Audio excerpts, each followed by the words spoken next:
click on the page, and at the top, click on background color.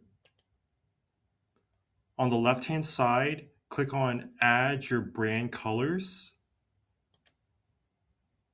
And then click on this color wheel here to start adding your brand colors. So you can add whatever color you want here.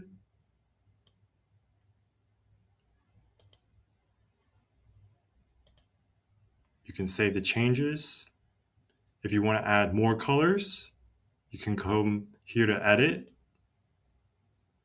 add a new color, and you can also type in the hex color code or paste it in here as well. So you can add multiple brand colors if you wish to do so.